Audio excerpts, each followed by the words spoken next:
Yes. Okay, yeah, it's recording now. Thank you. Sure thing. Okay, guys. The general advice, according to the folks at, we're looking at FERM. I think that's fluid. I think that's Fundamentals of Engineering review material. We want to recall what was hydrostatic pressure, what equation we use for hydrostatic pressure. We want to be able to quickly do force magnitude and location calculations. Recall conservation equations for mass and energy. Then we get to the Darcy equation, and you have to tell me whether you've seen that before, because I don't cover that in fluid mechanics. Who's used the Darcy equation before? I think we've seen it in hydro. I believe so, yes.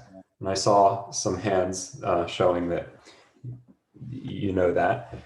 I'll write down what it is in a minute. Relative roughness, drag, and for pipe flow, we have a Moody chart, or Moody diagram. Now,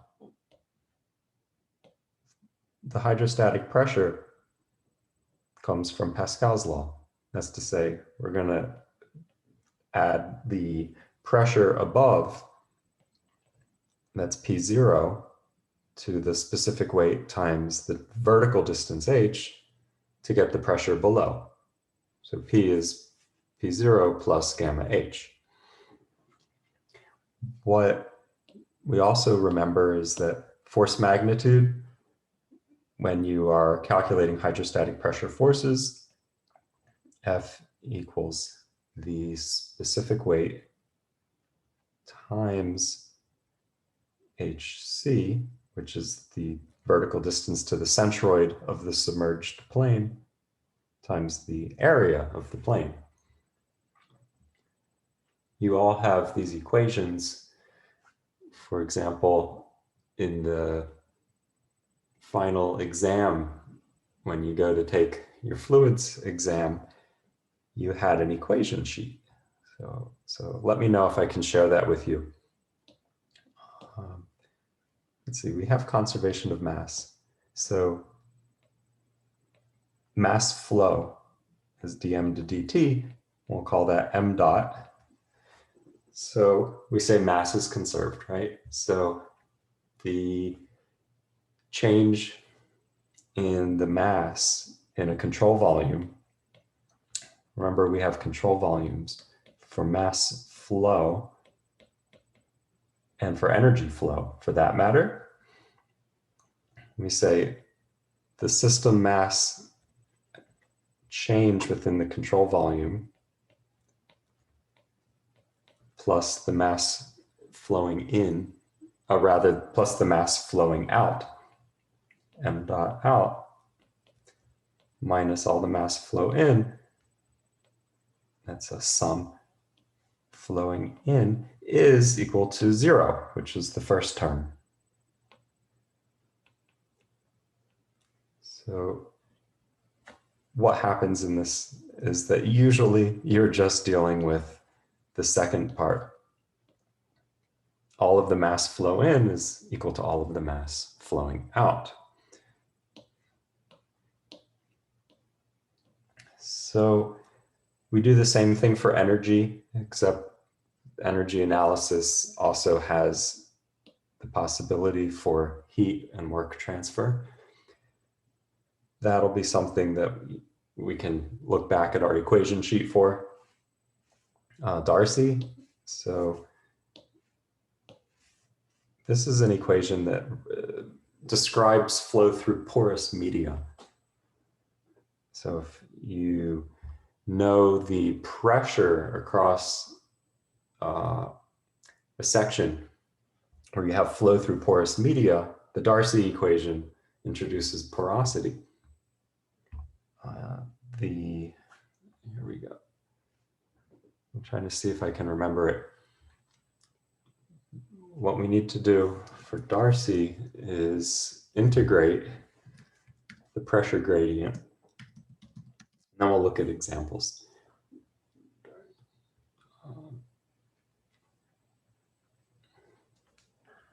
So what we're saying is the flow, the volume flow Q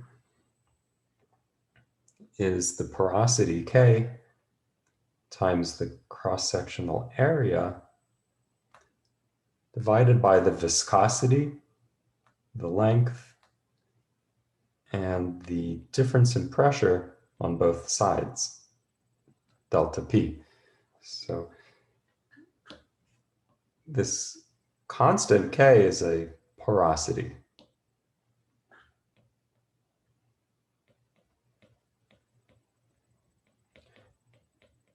Drag and Moody charts, relative roughness. These are all the concepts that apply to pipe flow. We would normally think of these pipe flow problems, basically viscous flow. So we have drag. We'll go back to that in just a second. You have on the equation sheet that you've got from class, you have a summary of these things. Maybe you can help me out. Do you have access to things like this when you're taking the FE exam? Will you have this, is my question. We get a whole handbook that has a bunch of different equations in it, but it doesn't have everything in it, obviously. I see. Yeah. Thank you. Yeah, so that sounds like, right, the handbook that I think you should get a hold of, a handbook that has in it the right equations that you're going to have available to you and so on. Who has everybody got that, like, as you're preparing? You can just Google it. Like, it's a free, you can like find it. I just like literally if you Google FE handbook, it comes up as like the first thing. Okay.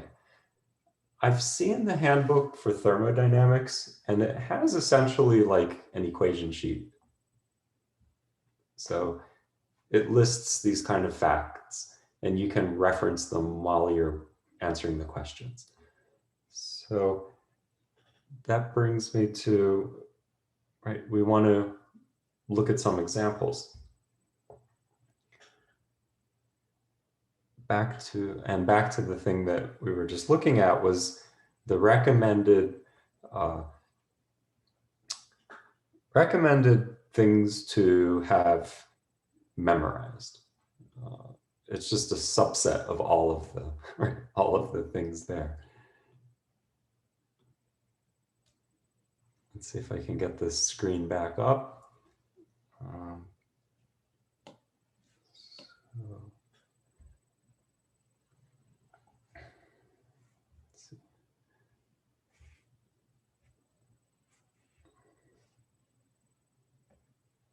So something that you can find on Canvas is what I'm showing you here, are a review of some definitions in fluid mechanics. The review basically reminds us, what was the specific density? What is specific volume? What is specific weight and specific gravity?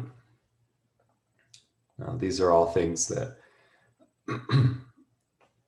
if you have questions about, just feel free to ask at any time, but I think you remember the definitions.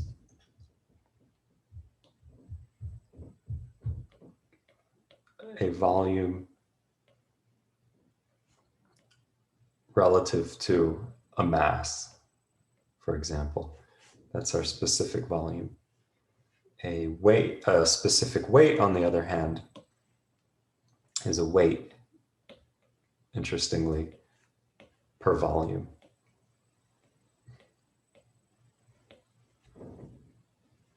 And specific gravity has no units. It's just a pure number. So that's just a pure number for specific gravity. Any questions about the basic definitions here?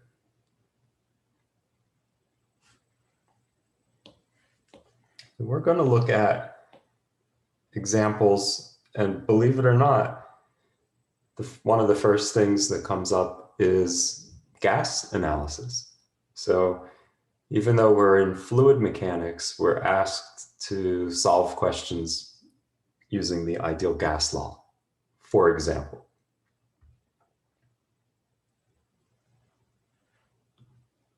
Whenever you have a question dealing with a gas, like, you know, the go-to equation, PV is equal to the number of moles times the gas constant times absolute temperature. Make sure to use absolute values. That's to say, always make sure that your pressure is an absolute pressure and your temperature is an absolute temperature. So Kelvin, it's Kelvin or Rankine for your temperature. And then you can go right ahead. Let's see. You have a question here, for example, find specific gravity of carbon dioxide. Oh, they don't even use temperature in this question. So this is more of a basic definitions sort of question. So specific gravity of carbon dioxide. Well, I know Sg is the ratio of density of CO2 to the density of the reference, which is water.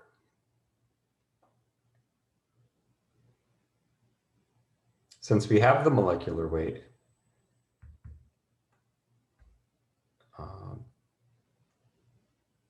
I keep going in circles. You are going to need this equation to solve for the carbon dioxide at 66 degrees Celsius and 138 kilopascal.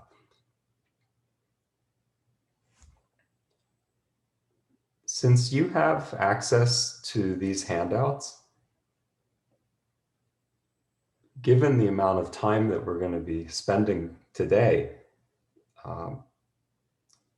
my recommendation is to solve these questions for practice and then reach out to your instructor or to me just offline or through email with like questions. Say, maybe you didn't understand how they got 1.67. So we could talk about that specific problem that you might be having. But here today, I'm content to say, here are the concepts, and here's a worked example. Let me know if you have questions about this concept before we move on. See, we're going to be going on to talk about viscosity in just a minute. So, any questions about using the ideal gas law and basic definitions like specific gravity?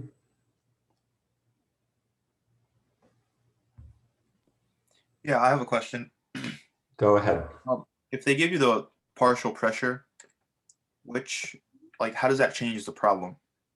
If you're told, instead of pressure, you're told partial pressure? Yes.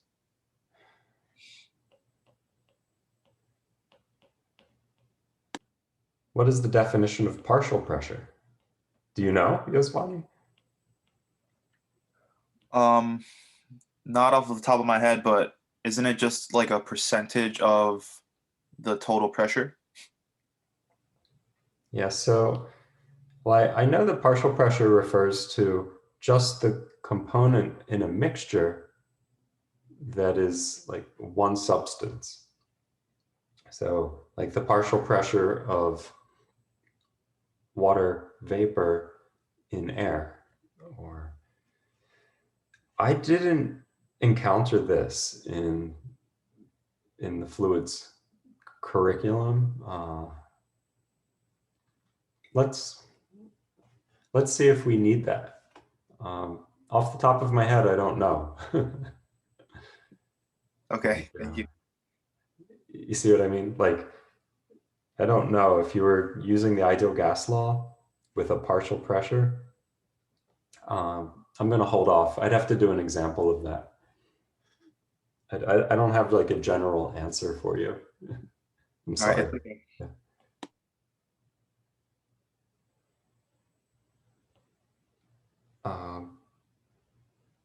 So I'm looking at shearing stress because that's used for the definition of viscosity. That's to say, we typically are dealing with Newtonian fluid.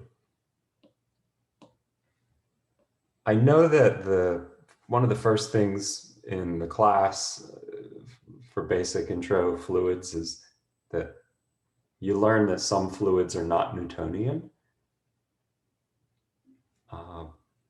But then we just do all our examples with fluids that are Newtonian. That just means the relationship 22.10 here is true. We just always say this is true. It's a good approximation. So what does it mean? The shearing stress tau, that's the tangential component of shearing stress, is equal to the viscosity of a fluid times the gradient in velocity. In other words, it's the equation that we learned.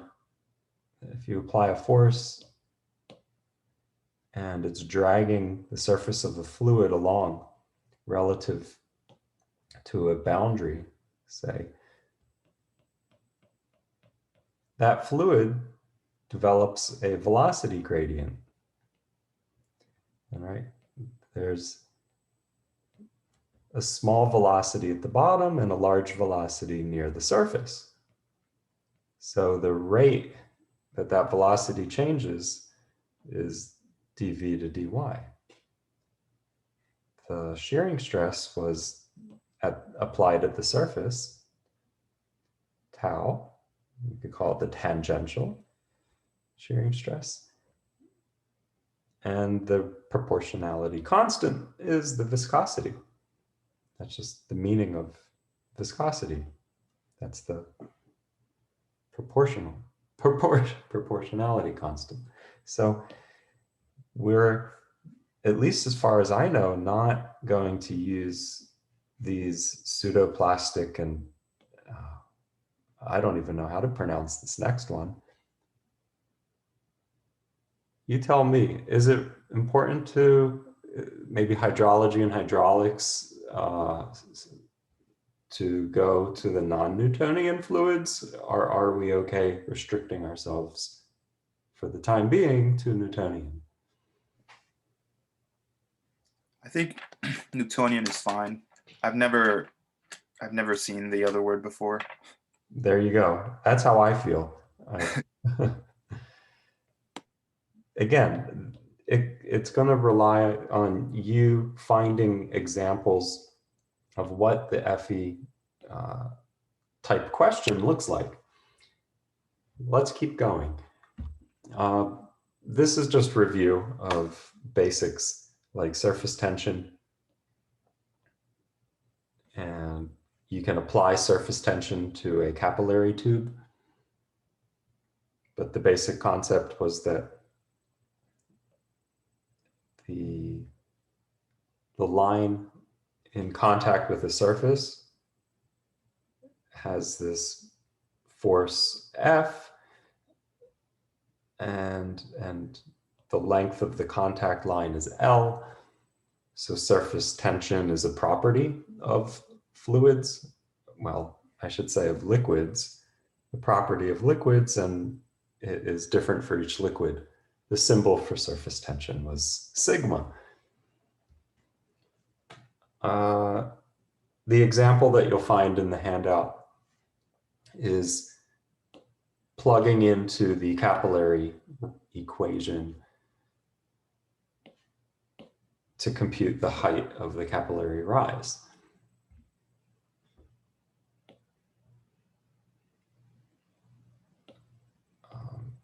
See, there just isn't a whole lot to think about there. It's plug away. This is getting interesting. So let's talk about statics.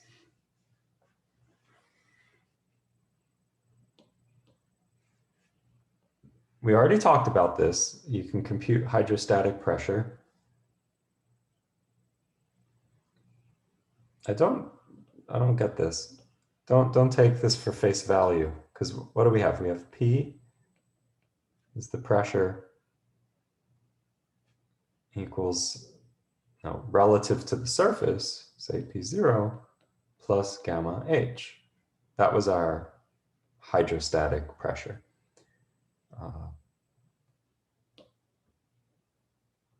That little plus, I think, is just an error. So in this example, we're asked to find the pressure of 700 kilopascals, starting with 90 kilopascals at the surface. So 60 meters of ethyl alcohol is on a 10-meter layer of oil on water, 5 meters of water, which is on 5 meters of glycerin. So you have to try to find the pressure due to each of these layers. Now, once you've got that, you should quickly be able to see when you reach 700 kilopascals first, it will be either ethyl alcohol, oil, and so on. So let's just look at the ethyl alcohol to start. I want the pressure at a point where I've got 60 meters of ethyl alcohol above my position. So that pressure is 90 kilopascals, 90 kPa, plus, let's make that easier to see, 60 meters of ethyl alcohol. The property 7.586 kilopascal per meter, right? This is our, should I say, this is our specific weight. Does anybody have a question about why that is our specific weight? Gamma?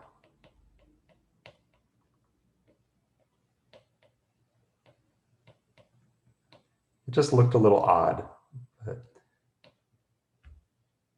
do you agree? Do you all agree that that's our specific weight right there?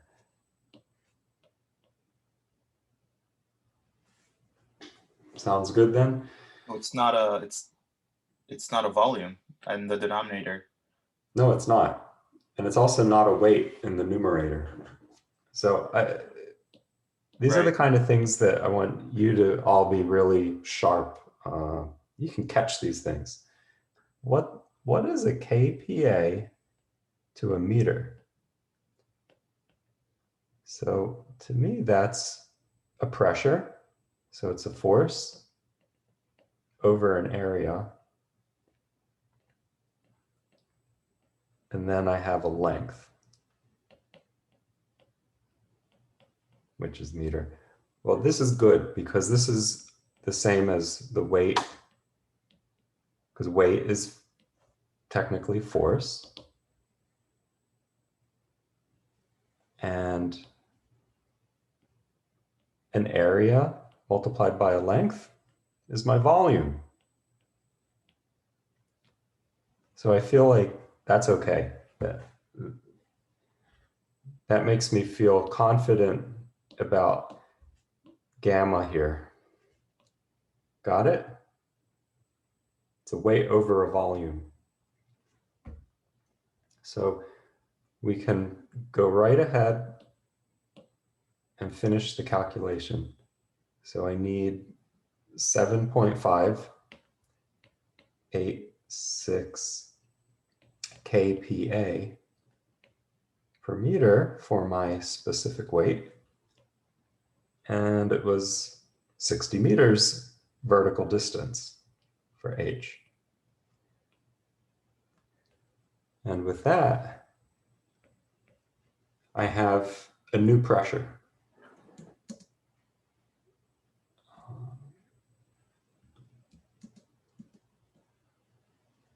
So what do we have there? I'm trying to quickly pull up a value, and we're going to compare it to the value that they gave us.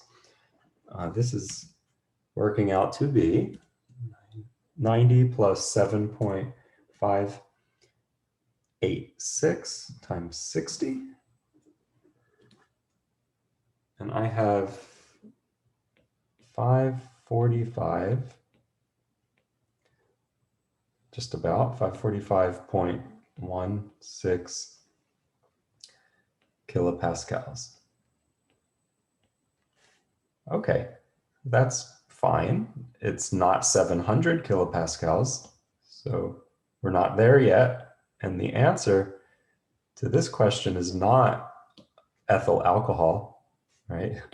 Definitely. We have to go further. We would go on to figure out the pressure in the oil, and then after the water. And the next thing you'll find is the answers, they work out to be for, let's see, ethyl alcohol, and then oil,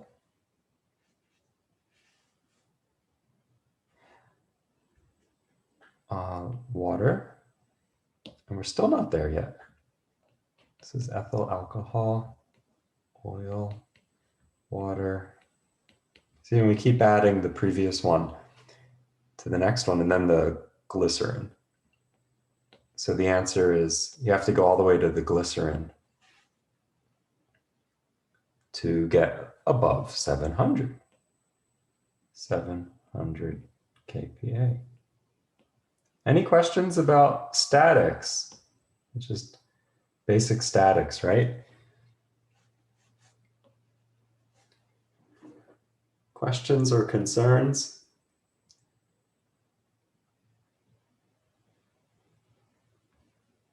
It was too easy.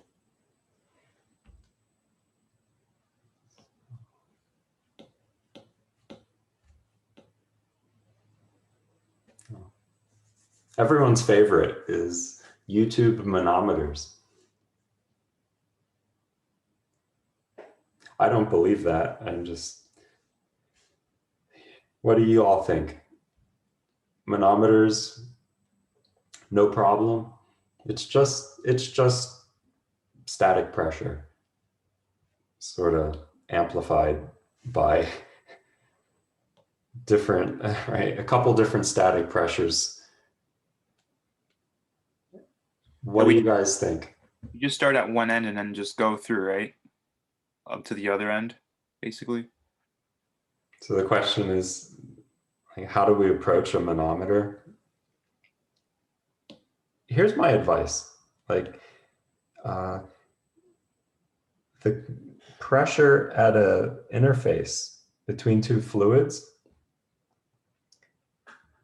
call that right there. If you know the simple statics that we just did, I can write P is the pressure above it, P0, in this problem, I would do gamma 1, H1. And I like to end after that. And don't get into the habit of kind of putting them all into one line, because I quickly lose track of what I was doing. You would then say, look, I've got identical pressure if I make a horizontal move. And the nice part about hydrostatics in any sort of U shape is this cancels. When it goes down and then back up again, it cancels itself out. So you can kind of omit anything that's symmetric.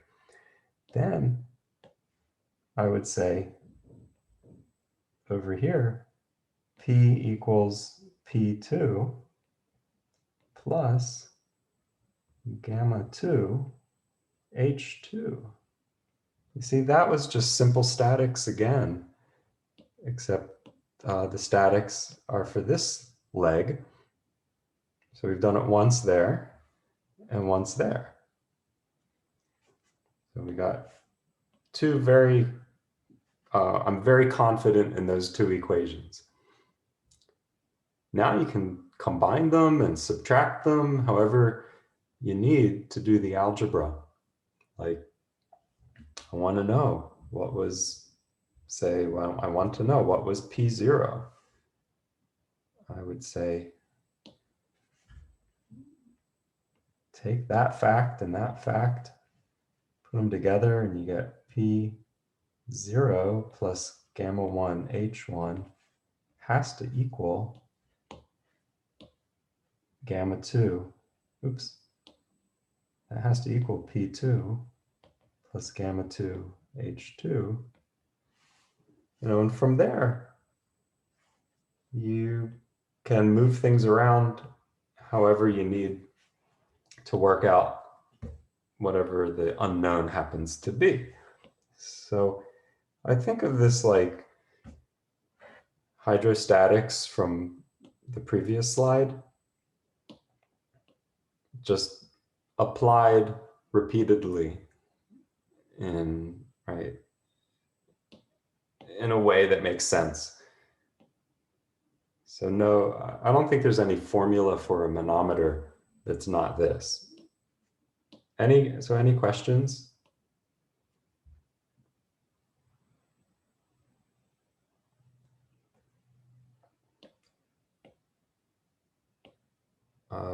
You guys can, of course, find examples, right? Solved manometer problems. This is fluid, let's see, this is asking us for the pressure at the bottom of the tank. If the tank contains water, and it's measured with a mercury manometer. So, and again, we're not going to solve this. Instead, I'd like to later just hear if anybody wishes to,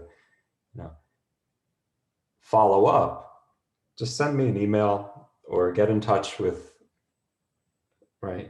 your questions to make sure that you understand these answers. Barometer, again, statics. Let's keep going. How about statics where you are finding the force on a submerged surface?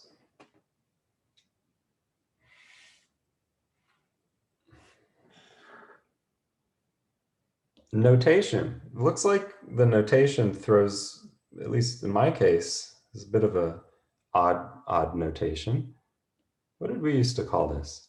We would say FR, or the resultant force, equals gamma HCA. At least I remember this is what we would do. And someone else would say R equals PA, but that's fine. I guess that's R and that's P. That works. example. Let's just take a glance together at an example.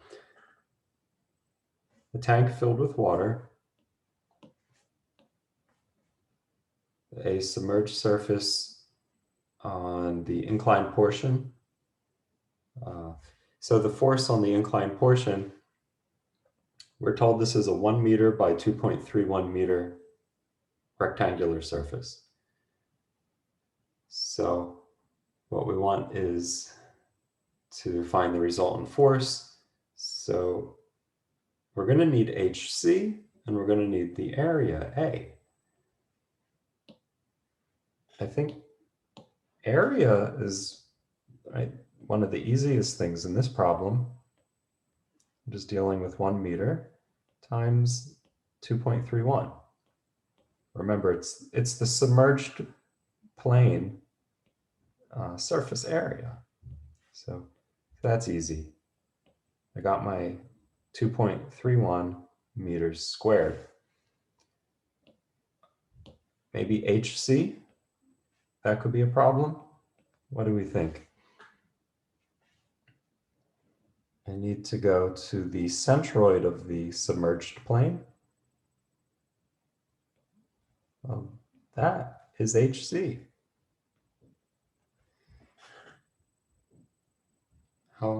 What distance then are we talking about? So HC is going to be 3 meters plus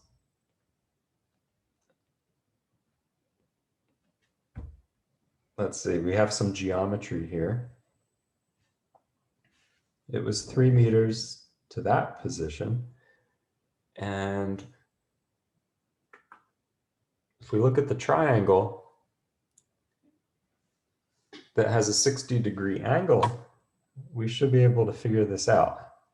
Let's make a space here where we can make a drawing.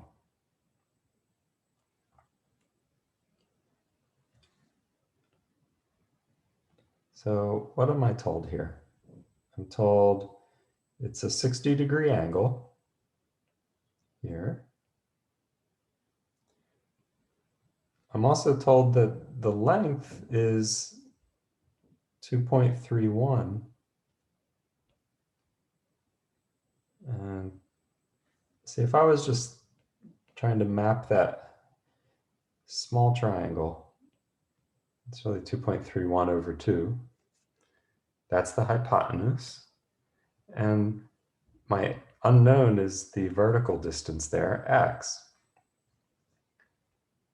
See over here, x would just be that little bit.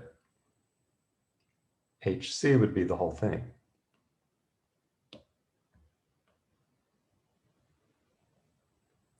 So I really need 3 meters plus x.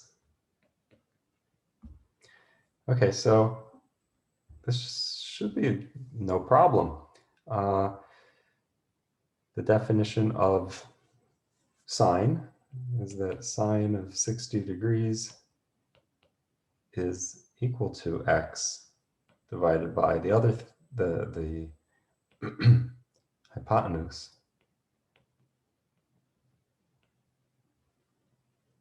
So let's find my angle, or let's find my length x.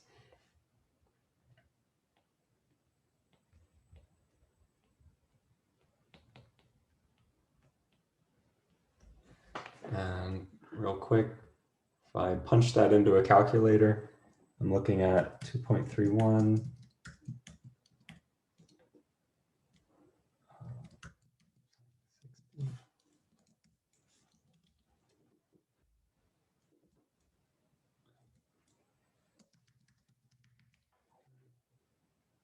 Let's see.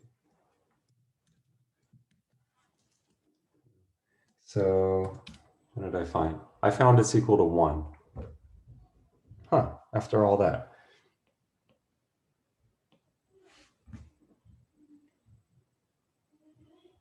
It's a little bigger than 1, but just very, very close. So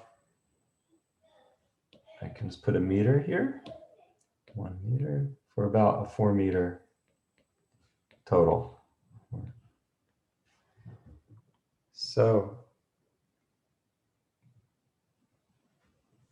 what happens here in the end?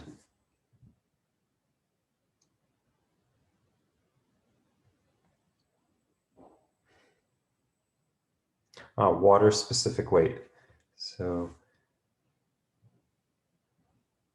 if it's water specific weight, then what we're going to need is FR.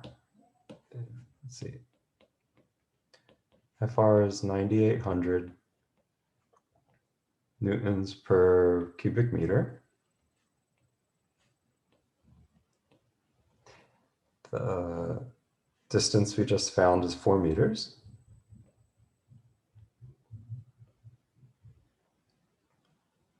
And then the area of 2.31 meters squared. So we're well on our way now. Does it agree?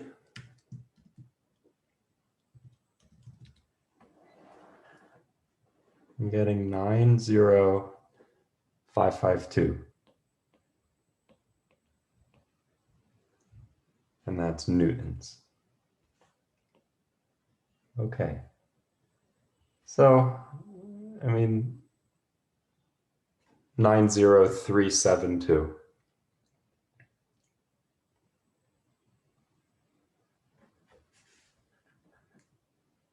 There's a bit of a funny value here. It's 997 for the density. I think I used 999 for the density, but it's very close. Any questions? Questions about hydrostatics, some hydrostatic forces?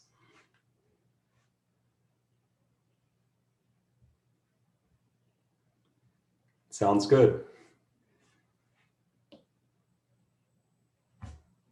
Everybody enjoys this, at least I think it's the best part of fluid mechanics.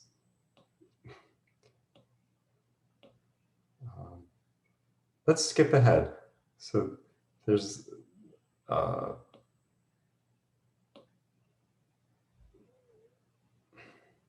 there is the moment when you consider the statics problems also have a center of pressure. That's something to practice on the formula sheet, is finding the moment. So figure out your position of the resultant force. Gosh, this is probably the hardest part of fluid mechanics too. Practice, practice, practice.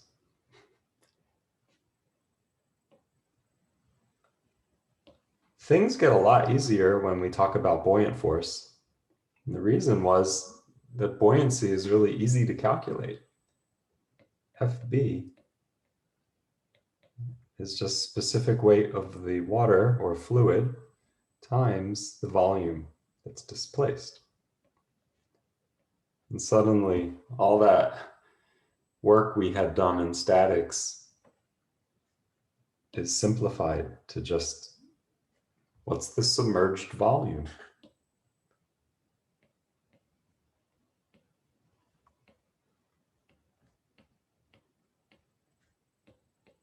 Okay, submerged volume. Remember, this is always the fluid specific weight, not the solid object specific weight.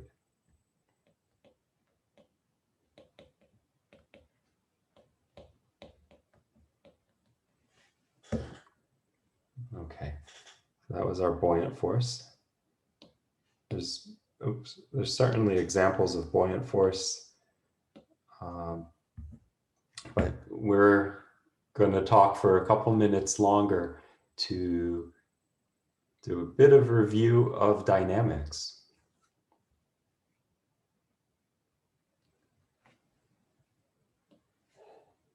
A hydraulic radius.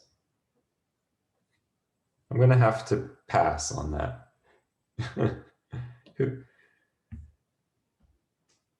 I'm not sure what hydraulic radius is. but you've seen it if it's in the hydrology and hydraulics curriculum.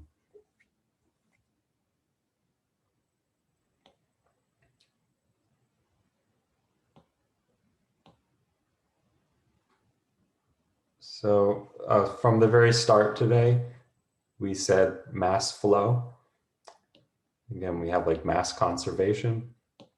So our continuity equation is essentially mass conservation, right? The mass flow is conserved because these are both the same physical quantity.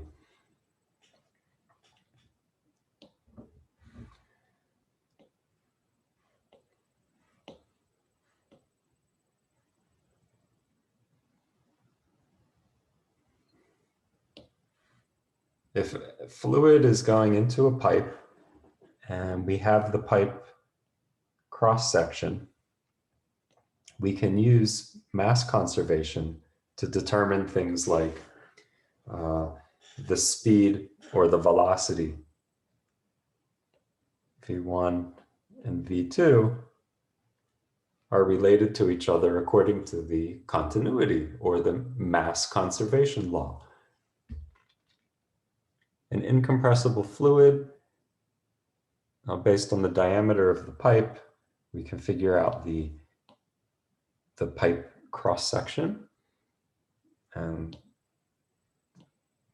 the equations that we had were density, velocity, cross section. It is the mass flow. So I'm going to have, right, to conserve mass, I'm going to need rho V1A1 is rho V2A2.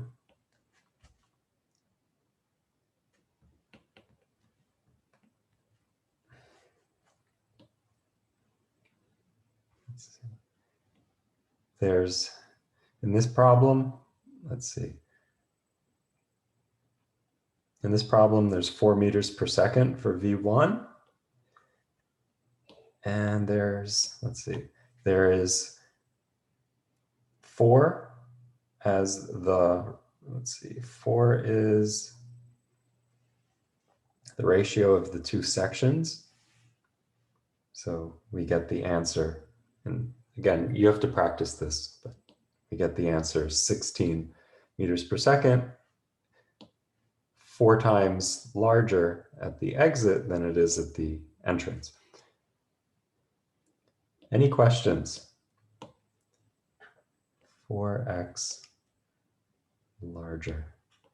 Any questions about fluid dynamics for these incompressible flows?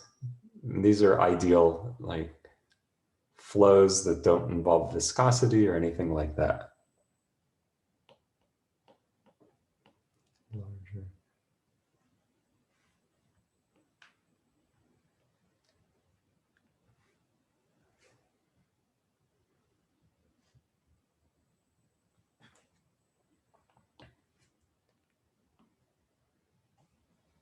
Bernoulli. Let's see, Bernoulli's equation. So I think, again, I want to hear what your questions are, what to focus on, but right, application of the Bernoulli equation, I highly recommend, right? Practice, practice, practice. And somehow, to me, these are easier than statics problems. I just tend to think they're easier than statics. You can tell me what you think, but right, pressure divided by density, velocity squared, and elevation is a conserved quantity in ideal fluid flows, right? If there's no loss of energy, then the left-hand side has to equal the right-hand side. Dr. Johnston? Yes, Yozvany. you explain what the difference between the energy grade line and the hydraulic grade line is? Yes. For those two options, right, are hydraulic grade line and then energy.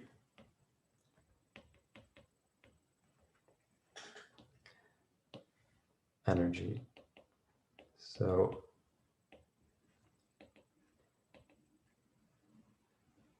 the Bernoulli equation shows us that we're looking at energy per unit mass when it's written like this.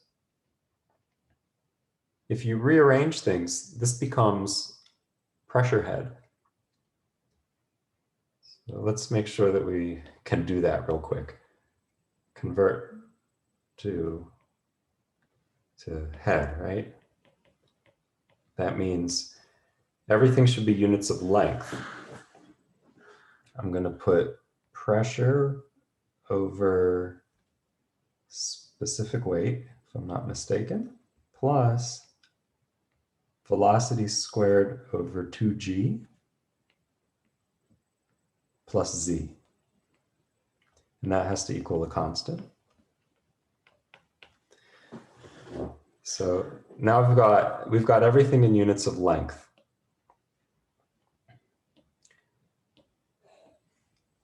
Take the sum of all three and you got your energy grade line.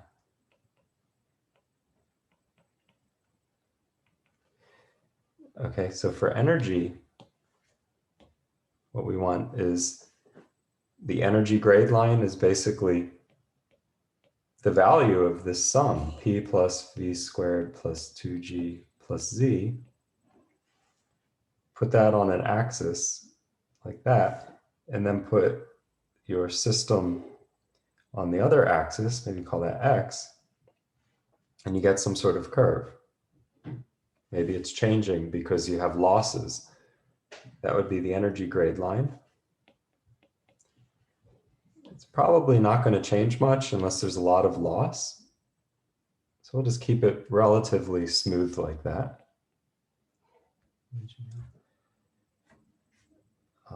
How about hydraulic? In the hydraulic grade line, we take only two of these terms.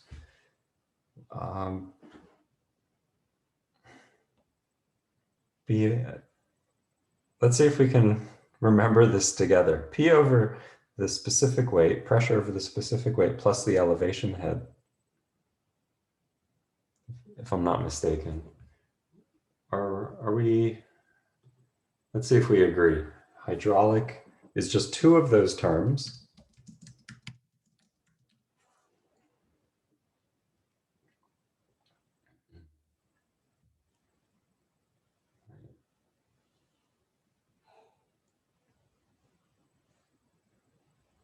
Okay, so here, take P over the specific weight plus Z. And you plot that and you leave out the dynamic pressure head.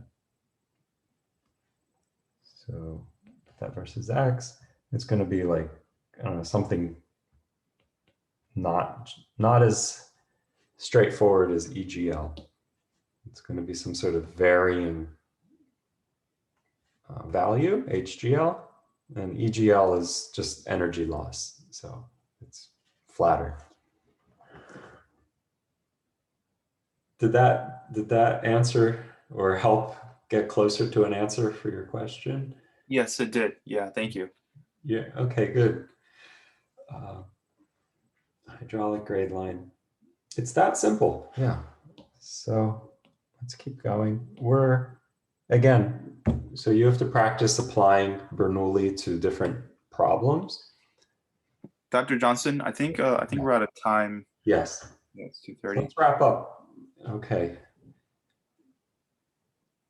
Does anyone else have questions that we could quickly touch on? Or if not, you can always reach out, just contact me or your instructors in the college, let us know. Any questions? Here.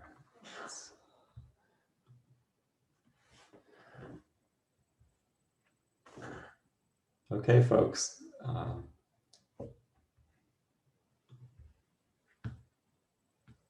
You're welcome. So try to take it easy and keep practicing for your test. But again, let me know, and thanks for stopping in today for, for the review. All right, guys. See you later. All right, thank you. Have a good day. You too. Okay.